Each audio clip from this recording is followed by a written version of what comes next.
I'll just get this out the way right now. The first Twister movie, was it like 96, 97 or something like that, give or take. I like it's okay. Like I'm not saying it's a bad movie. I just was never crazy about it. I just know it's one of the more acclaimed disaster movies of the 90s. And I believe this was the movie that Twister was the movie that jump started kind of like the natural disaster movie craze. Because after Twister, if I'm not mistaken, we got like Dante's Peak, we got Volcano, we got Deep Impact, we got Armageddon. Don't get me started in the 2000s era because I feel like every natural disaster movie belonged to Roland Emmerich. Like The Day After Tomorrow, 2012, Geostorm, all that shit, man. But Twister was the one. I remember the marketing for it was pretty solid. I remember the TV spots were all over the place. The trailers had everybody going crazy, and the response was pretty good to the movie, man. But I never understood why they needed to make a sequel to this. It's not like the it's a natural disaster movie, man. And let me just also say this. While I'm a horror movie buff, I stay away from natural disaster movies because those are the ones that really terrified me because they can happen in real life and they actually make you put yourself in that situation no matter how crazy the natural disaster is. Somewhere in the back of my mind, I'm like, this shit could really happen. So what would I do in a situation like that?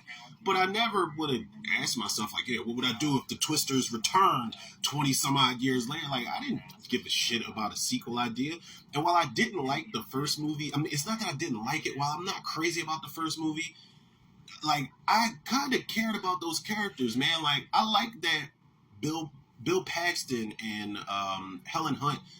They were the main plot and the subplot. It was like their little love interest thing they had going on, while poor Bill Paxton's wife or fiance, whatever, just had to sit back and watch them be closer than her and her man could ever be.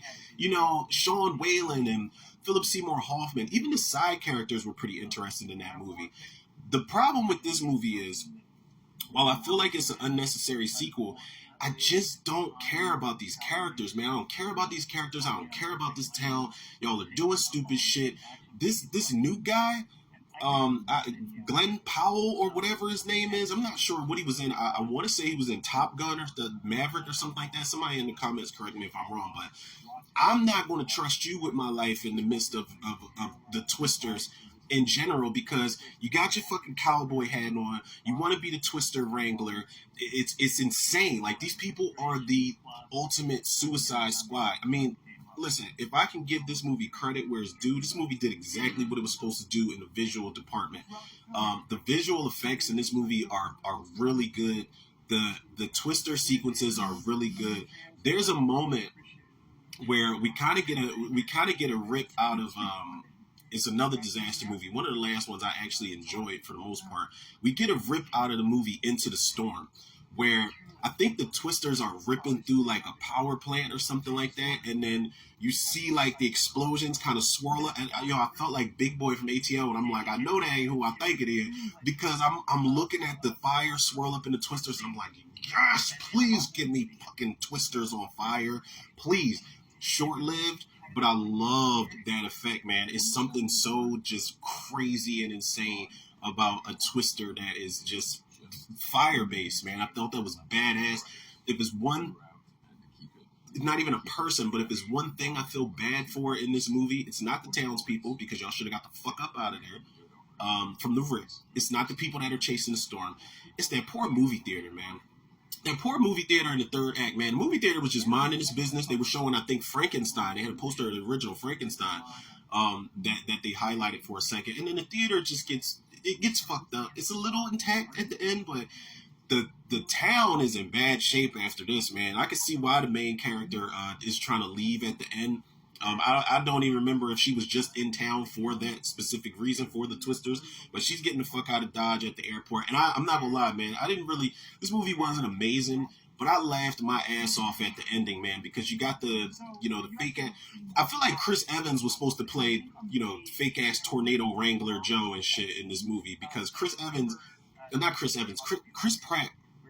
he's the raptor wrangler in the Jurassic World movies, and I'm like, this guy is not too far off. Only he's trying to wrangle natural disasters out here.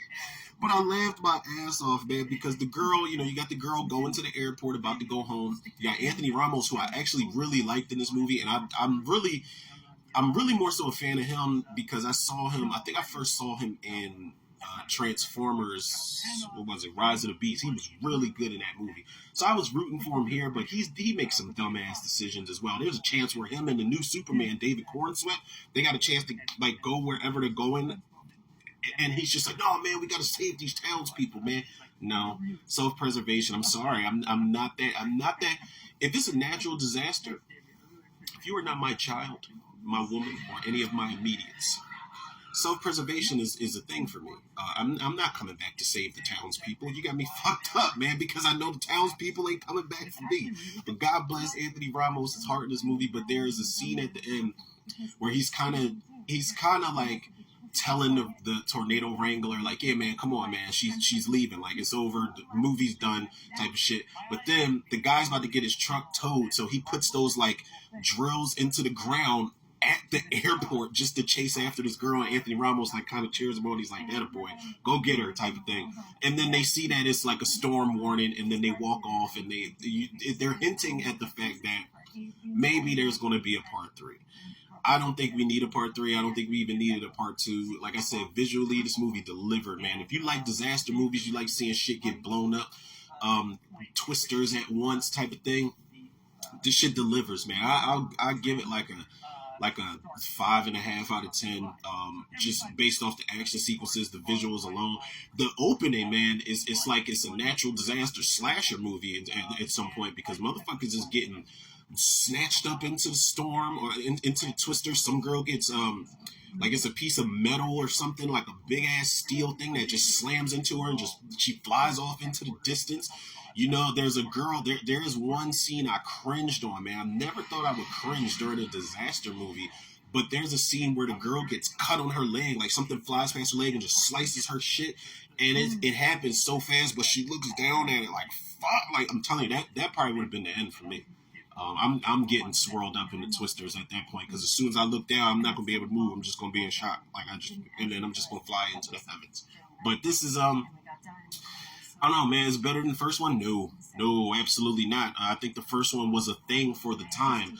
This is not necessarily a cash grab. It is a cash grab in some ways, but they do a lot of different things. They introduce some characters that they want you to get attached to. They introduce a story that they want you to latch onto. I just wasn't there personally, but I feel like it's a lot of people that will enjoy this.